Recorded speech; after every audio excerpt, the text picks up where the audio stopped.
नमस्कार, मैं हूं माही सिंह और आप देख रहे हैं नेक्स्ट नाइन न्यूज। आज आपका बहुत बहुत स्वागत है हमारे खास प्रोग्राम रंग बदलती राजनीति में। आज बात करने वाले हैं अरविंद केजरीवाल को लेकर। अरविंद केजरीवाल जेल में बंद है, लगातार उनका प्रयास जारी है कि वो जेल से बाहर आ जाए। ऐसे में विधानसभा चुनाव नजदीक है।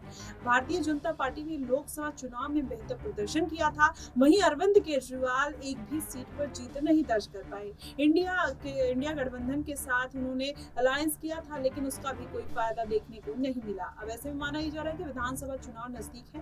क्या अरविंद केजरीवाल को अगर राहत नहीं मिलती है तो क्या किसी के साथ गठबंधन करेंगे? वो कौन सी पार्टी होगी? चंद्रशेखर आजाद रावण भी दिल्ली की राजनीति में शिरकत करने वाले हैं। वहीं देखा जाए तो अखिलेश यादव भी इस बार एंट्री मार सकते हैं। पिछली बार के लोकसभा चुनाव में मायावती ने 7 सीटों पर अपने प्रत्याशी उतारे थे, लेकिन एक भी सीट पर जीत नहीं दर्ज कर पाई। ऐसे में जो चांदी रही कहीं ना कहीं वो भारतीय जनता पार्टी की रही। आम आदमी पार्टी और मायावती की पार्टी तो कहीं ना कहीं गुम होते हुए नजर आई। तो ऐसे में अब कौन सी पार्टी होगी इस बार के विधानसभा चुनाव में, और अगर गठबंधन होता है अरविंद केजरीवाल का तो वो किस पार्टी के साथ होगा, और क्या अरविंद केजरीवाल को जमानत मिलेगी? आज इन्हीं तमाम मुद्दों पर चर्चा करेंगे और जानेंगे कि क्या समीकरण आखिरकार दिल्ली में बन रहे हैं। हमारे साथ मनीष मौजूद है। मनीष, क्या लगता है कि इस बार के विधानसभा चुनाव नजदीक है? दिल्ली में पिछली बार अरविंद केजरीवाल ने राहुल गांधी के साथ गठबंधन किया था। अब क्या लगता है कि इस बार अगर उनकी जो वोटिंग है वो नहीं सेट हो पाती है तो क्या किसी पार्टी के साथ गठबंधन करेंगे? अगर करेंगे तो क्या वो गठबंधन चल पाएगा, या फिर भारतीय जनता पार्टी को उससे नुकसान होता हुआ दिखाई दे रहा है? क्या हो सकता है?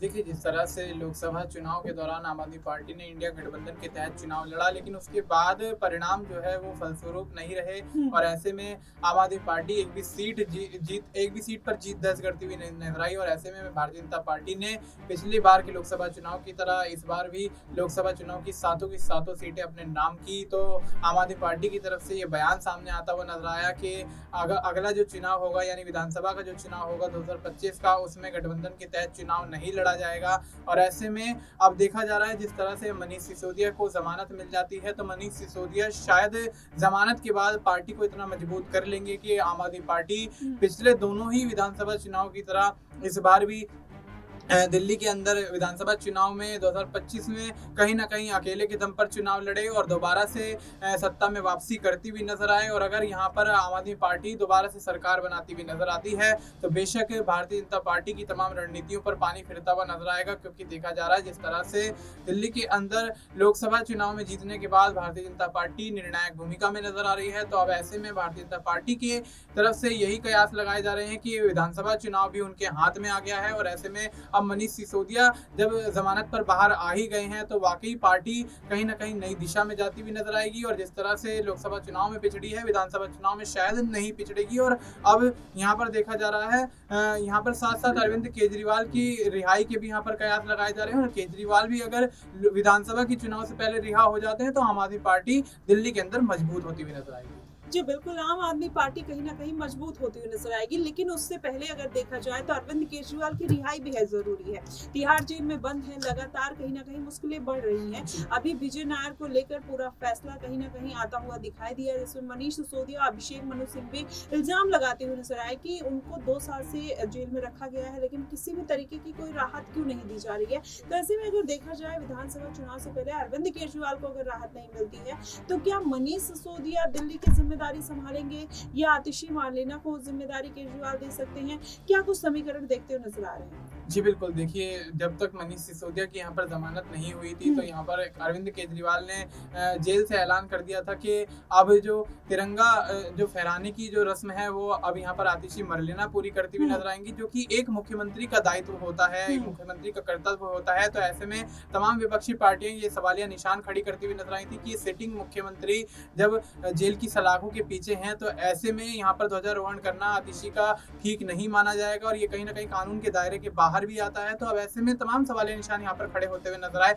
लेकिन अब देखा जा रहा है जब से मनीष सिसोदिया की रिहाई हुई है, जमानत पर मनीष सिसोदिया बाहर आए हैं, तो कहीं ना कहीं अब ये कयास भी लगाए जा रहे हैं कि अरविंद केजरीवाल सीएम पद को विधानसभा चुनाव से पहले छोड़ेंगे और वो जिम्मेदारी मनीष सिसोदिया को देंगे। और आने वाले समय में 2025 का विधानसभा चुनाव होना है, उसमें आम आदमी पार्टी मनीष सिसोदिया के चेहरे पर, यानी कि सीएम के चेहरे के तौर पर मनीष सिसोदिया को लेकर चलेगी और चुनाव लड़ती हुई नजर आएगी और भारतीय जनता पार्टी की तमाम रणनीतियों पर पानी फेरती हुई नजर आएगी। जी बिल्कुल, ऐसे में तमाम रणनीतियों पर कहीं न कहीं पानी फिर सकता है, लेकिन फिर वही सवाल बनता है कि विधानसभा चुनाव इस बार आखिरकार कुर्सी किसकी होगी? भारतीय जनता पार्टी जो इतनी बार दिल्ली की सत्ता से दूर रही, लेकिन वहीं देखा जाए तो अरविंद केजरीवाल 3 बार लगातार मुख्यमंत्री बन चुके हैं। ऐसे में भारतीय जनता पार्टी को दिल्ली में सत्ता पाने के लिए जिस तरीके से आम आदमी पार्टी को फँसाने की कोशिश की जा रही है आप पार्टी के अनुसार, तो ऐसे में माना ही जा रहा है कि अगर अरविंद केजरीवाल जेल से बाहर आ जाते हैं तो कहीं ना कहीं भारतीय जनता पार्टी की उम्मीदों पर पानी फिर सकता है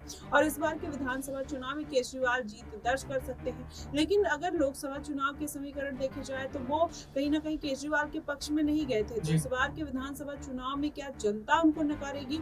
तो मनीष, क्या लगता है कि जिस तरीके से अरविंद केजरीवाल ने फ्री पानी, फ्री बिजली की सुविधा दी थी और जनता कहीं ना कहीं उनकी तरफ आकर्षित होती हुई नजर आई थी और उनको वोट बैंक हमेशा विधानसभा चुनाव में देती है, तो क्या कारण रहा है कि लोकसभा चुनाव में वोट ना देकर विधानसभा चुनाव में केजरीवाल को चुनना? क्या जनता को भी लगता है कि उनकी वजह से कहीं ना कहीं दिल्ली में राहत है और वो भारतीय जनता पार्टी अगर आ जाएगी तो ये सारी सुविधाएं जो है वो खत्म हो सकती है, इसलिए दिल्ली की जनता कहीं ना कहीं भारतीय जनता पार्टी को नहीं लाना चाहती? देखिए, बिल्कुल जिस तरह से आपने सवाल किया कि अगर लोकसभा विधानसभा चुनाव में आम आदमी पार्टी जीत दर्ज करती हुई नजर आ रही है तो लोकसभा चुनाव में क्यों नहीं जीती? उसकी बड़ी वजह यही रही माही कि विधानसभा के सभी चुनाव अब तक जो हुए हैं उसमें आम आदमी पार्टी के संयोजक अरविंद केजरीवाल और पूर्व मुख्यमंत्री मनीष सिसोदिया यहाँ पर पार्टी के साथ खड़े थे, लेकिन उसके बाद यहाँ पर देखा गया ईडी सीबीआई ने शिकंजा कसा और उनको शराब नीति घोटाला मामले में यहाँ पर जेल की सलाखों के पीछे रखा गया और अरविंद केजरीवाल को लोकसभा चुनाव के दौरान प्रचार करने के लिए, पार्टी का प्रचार करने के लिए यहाँ पर मोहलत दी जाती है 2 जून तक की और 21 दिन की अंतरिम जमानत पर अरविंद केजरीवाल बाहर आ जाते हैं और ऐसे में मनीष सिसोदिया जो है उनको यहाँ पर ना तो जमानत मिलती हुई नजर आई, ना ही रिहाई मिलती हुई नजर आई।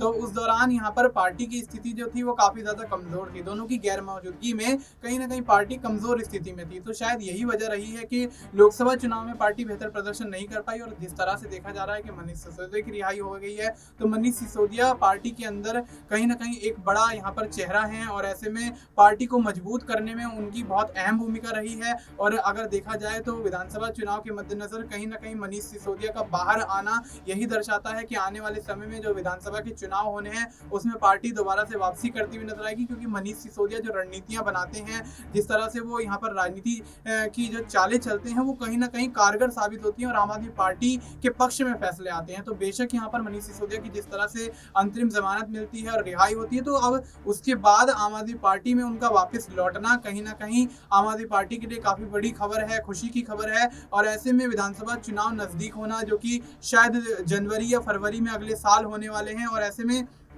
विधानसभा चुनाव को लेकर मनीष सिसोदिया जो रणनीतियां बनाएंगे वो कारगर साबित होंगी और आम आदमी पार्टी विधानसभा में दोबारा वापसी करती हुई नजर आएगी। जी बिल्कुल, ऐसे में आम आदमी पार्टी का विधानसभा चुनाव में वापसी करना कहीं ना कहीं तय माना जा रहा है, खासकर जब से मनीष सिसोदिया जेल से बाहर आए हैं तब से ये कंफर्म हो गया है कि आम आदमी पार्टी अब विधानसभा चुनाव में अपना परचम लहराएगी। वहीं भारतीय जनता पार्टी जो उम्मीद देख रही थी, चाहे ईडी सीबीआई के जरिए चाहे किसी भी एजेंसी के जरिए, लेकिन वो उम्मीदों पर लग रहा है पानी फिरता हुआ नजर आएगा, क्योंकि केजरीवाल अगर ये जिम्मेदारी सीएम पद की मनीष सिसोदिया को सौंप देते हैं तो जाहिर तौर पर जनता को एक सीएम मिल जाएगा और उनके पास एक फेस भी होगा कि आने वाले दिनों में सिसोदिया पार्टी की कमान संभाल सकते हैं। अगर केजरीवाल नहीं रहेंगे, जेल में रहेंगे तब भी, तो जनता को क्लियरिटी देने के लिए अगर ऐसा कुछ होता है तो जाहिर तौर पर कहीं ना कहीं भारतीय जनता पार्टी को इसका नुकसान होता हुआ दिखाई देगा। फिलहाल आपको क्या कुछ लगता है कि दिल्ली में आखिरकार किसके पक्ष में समीकरण जाते हुए नजर आ रहे हैं? आप हमें कमेंट बॉक्स में जरूर बताइएगा। फिलहाल के लिए बस इतना ही। देश और दुनिया की तमाम खबरों के लिए